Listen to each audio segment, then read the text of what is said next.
Deathstroke, Knights and Dragons stars the voice talents of Michael Chiklis, Sasha Alexander, Asha Bishop, and Castula Guerra, just to name a few. And of course, it tells the story of Slade Wilson, aka Deathstroke, a super enhanced assassin who makes a tragic mistake years ago, and his wife and son paid a terrible price.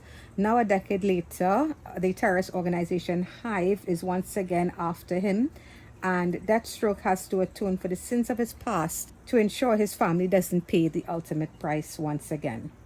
So, this movie, Knights and Dragons, it's actually technically the first episode of a web series that is going to be coming up soon. I think it's a CW series that they're working on, of course, based on the same character. It is a DC animated movie, and it's from that universe, and it takes place after the events of the last film, where basically that entire timeline has been, well, everything that happened before that, it doesn't count, I guess, sadly. And we're gonna get a lot of standalone stuff like this one. So let's get into it. And first of all, I would say the voice acting here is really strong, especially that by Michael Chiklis, aka the Thing of all people, from those Fantastic Four movies. Whether or not you enjoyed those movies, Michael Chiklis is a good actor in his own right, with his television show The Shield was actually really well received back in the day. Now, I would have never thought of him to voice his character, but he does a great job. He has this grainy, gravelly kind of way of speaking that, you know, definitely makes Slade Wilson come across very badass. You see, I have a secret. I'm a knight, like the ones in our favorite book. Roaming a dangerous world. And I don't want those dragons to hurt you. You know, and the character, and of course, is a very badass character. He has this grainy, gravelly sound to his voice that I quite liked, and it works really well. The animation style here, if you're familiar with DC's animated universe, you're gonna be familiar with this animated style. Granted, there are a couple moments here that are a bit wonky. Something's wrong with the frame rate, I think. But for the most, I think the animation here, it's very reminiscent of HBO's Spawn sometimes. That came up in my mind while I was watching this. I don't know if it's the way some of the characters would move during action sequences, but that's not a bad comparison. At least I really enjoyed that series back in the day as well.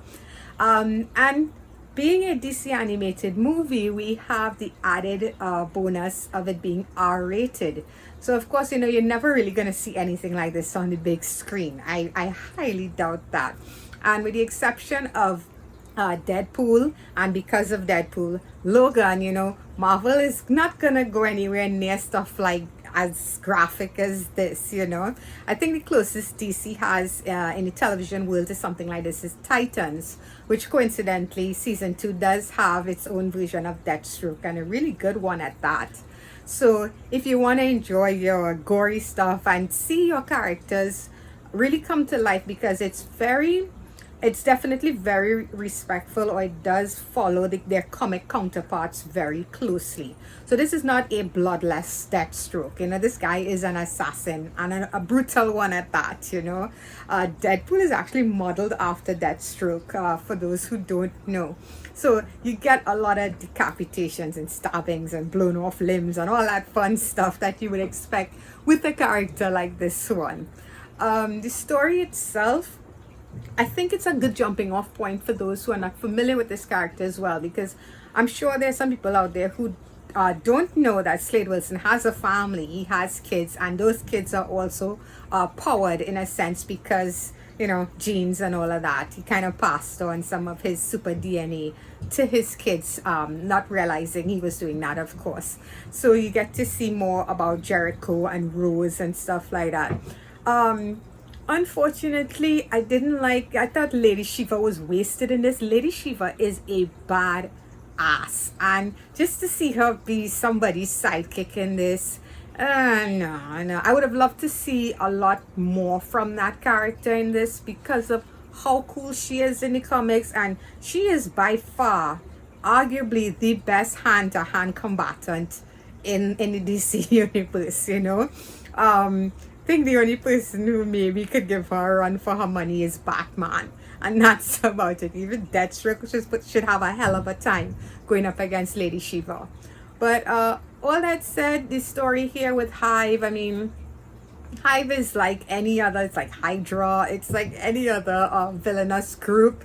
The villain here doesn't add that much, the main villain, to this story. But if this is a jumping off point for a television series, it's a strong one.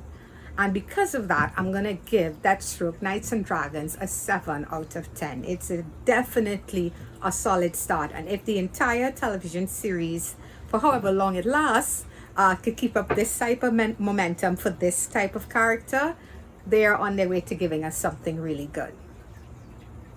And that's going to be it for this one, guys. So I hope you enjoyed that review. A quick one. If you like this video, please feel free to hit that like button. It's really appreciated. If you'd like to subscribe to my channel, you can of course click on my face when it pops up somewhere over there. And you can check out past videos if you're up to it. So until the next one, guys. Bye-bye.